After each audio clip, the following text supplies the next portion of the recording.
Aunty, আমি তো আসলাম আপনার বড় মেয়ের বিয়ের প্রস্তাব নিয়ে। বিয়ের প্রস্তাব নিয়ে এসেছে তো ভালো কথা, কিন্তু আমার মেয়ে একটা ছেলের সাথে প্রেম করে ওরেই বিয়ে করবে, জন্যই তো তোমার বিয়ের প্রস্তাবে আমি রাজি হতে পারলাম না। আন্টি, একটু ভেবে দেখুন, ছেলে কিন্তু খুব ভালো ফ্যামিলি। ভালো লাগার কিছু নাই, ও তো একজনকে পছন্দ করে, তার একজনকে কি ও পছন্দ করবো বলো? এই জন্যই তো আর বিয়েটা হবে না। আন্টি, একটু ভেবে দেখেন। এই ব্যাপারে আর কোনো কথা না বাড়াই, তুমি এখন আসতে পারো। আন্টি, আমি তাহলে আসি। মা, এটা তুমি কি করলা? এটা তুমি ঠিক করলা না। কি ঠিক করলাম না? বড় আপু বিয়ের জন্য আছে, তুমি না কই ঠিক করলা না। ঠিক করিনি না? হ্যাঁ, তুই আমাকে বুঝাস, তুই বুঝিস? তুই যে বারবার ডিগ্রি পরীক্ষা দিয়ে পাশ করছিস, সেই টাকাটা কোত্থেকে আসছে? তোর বোনের থেকে নিছি। আর এই যে পোশাক আশাক পরে পরে যে ড্যাং ড্যাং করে ঘুরে বেড়াস, সেগুলো কোত্থেকে আসে? আর তোকে যে বিয়ে দেবো, সেই টাকাটা কোথায় পাবো? তোর বোনই তো জোগাড় করে দিবি। মাথায় ঢুকে না এগুলো? আমাকে বুঝাতে আসিস? আগে তোরে বিয়ে দেবো, তারপর তোর বড় আপুরে বিয়ে দেবো। তুমি যেটা বলছো ঠিক বলছো, কিন্তু বড় আপুর আগে আমাকে বিয়ে দিলে লোকজন কি বলবো? লোকজনের কথা তোকে চিন্তা করতে হবে না। তুই চিন্তা করিস না, তুই সংসার চালাস। ফাজিল মেয়ে কথাকার, যা আমার চোখের সামনে থেকে যা। ঠিক আছে, তুমি যেটা ভালো মনে করো। আমাকে বুঝায়, আমাকে বুঝাতে আসে। এখন যদি আমি বড় মেয়েকে বিয়ে দিয়ে দেই, তাহলে আমি সংসারটা চালাবো কি করে? স্যার, আজকের দিনটা আমাকে ছুটি দেন না। আজকে আমার বোনকে পাত্রপক্ষ দেখতে আসবে। আপনার বোনকে দেখতে আসবে? আপনি তো গতকালকে ছুটি নিলে ছুটি নিবার পাইতেন। গতকালকে বলা হয়নি, আসলে অফিসে একটা জরুরি মিটিং ছিল, এই জন্য। এই মিটিং এর চাইতে আপনার বাসার থাকা খুব জরুরি। আপনি যান, আমি বলে দিচ্ছি। আচ্ছা মাসু, আচ্ছা মাসু, আপনি ছোট বোনকে বিয়ে দিচ্ছেন, আপনি বিয়ে করছেন না কেন? আপনি কবে বিয়ে করবেন দেখুন। এই সময় যা গেছে, এটা সঠিক সময় নয়।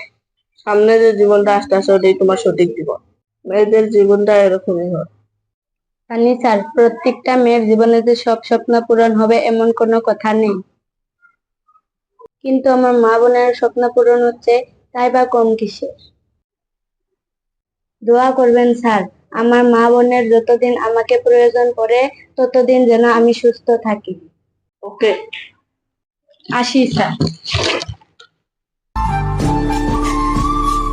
আপা, আসলে আমাদের বিয়ের ব্যাপারে কিছু বলার নাই।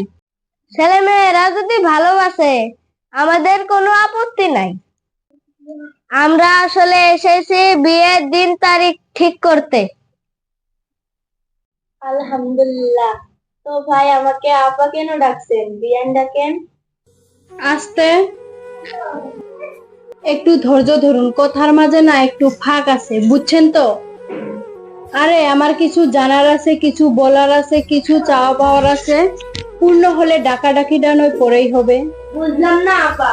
এই যে আমার ছেলেটা কোম্পানিতে জব করে, বাসে আসা যাওয়া করে, রাস্তায় কত জ্যাম, তো যাওয়া আসার জন্য আপনারা সুযোগ সুবিধা করে দিবেন। তাছাড়া আমার ছেলের রুমটা একটু ফাঁকা ফাঁকা, একটু সাজিয়ে গুজিয়ে দিলে ভালো হতো না? এগুলো আবার যৌতুক মনে করেন না। তাছাড়া দিন শেষে আপনার মেয়েই তো থাকবে। ঠিক আছে, আপনারা যখন বলছেন, তাহলে ঠিক আমি একটা ব্যবস্থা করে নিব। তাহলে তো হয়েই গেল, দিন তারিখটা ঠিক করা যায়। এই তুমি চুপ করো, এখানে আমি কথা বলছি তো। এই যে ওনার বড় মেয়েটার বিয়ে হচ্ছে না, ছোট মেয়েটাকে বিয়ে দিচ্ছে, আমি লোকজনের কাছে কি জবাব দেব? বলেন তো, আপনার বড় মেয়ে রেখে ছোট মেয়েকে কেন বিয়ে দিচ্ছেন? এখানে আমার বড় বোন কোথায় পারি? আমার তো কোনো বোন নেই। আসলে আমার একটাই মেয়ে, ওটা আমার বড় বোনের মেয়ে। ছোটবেলা ওর মা মারা গেছিল, তারপর থেকে আমি ওকে কোলে পেটে করে মানুষ করেছি। আমি ওকে মেয়ের মতনই দেখি, ও আমাকে মায়ের মতনই দেখে। আর ঋষি ওকে খুব ভালোবাসে। আর ওর কথা চিন্তা করবেন না, ওর একটা ছেলে ঠিক করা আছে। ছেলেটা বিদেশেই কাম করে। অন্যের মেয়েকে নিজের মেয়ের মতন লালন পালন করছেন আর বড় করছেন, পড়াশোনা শেখাচ্ছেন, আমার আর এই বিয়ের মধ্যে আর আপত্তি নেই। এই ব্যক্তি কার জন্য কত কিছু করে, আপনি যে মেয়েটাকে লালন পালন করে বড় করছেন, আজকে যে আপনার মেয়েটার বিয়ে, সেই মেয়েটা আসলে না, এই দুনিয়াটা অনেক স্বার্থপর। আসসালামু আলাইকুম। ওয়ালাইকুম আসসালাম। আমার আসলে আসতে দেরি হয়ে গেল। আপনি ইব্রাহিম না? জি, আমার নাম ইব্রাহিম। তাহলে বিয়ের কথাটা সারি নাকি? ওটাও একদম ফিক্স ফাইনাল। হ্যাঁ মা, বিয়ের কথাবার্তা হয়ে গেছে। আমি তাহলে একটু ফ্রেশ হয়ে আসি।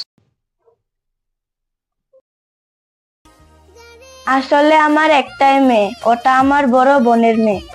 ছোটবেলা ওর মা মারা গেছিল, তারপর থেকে আমি ওকে কুলে পেটে করে মানুষ করেছি।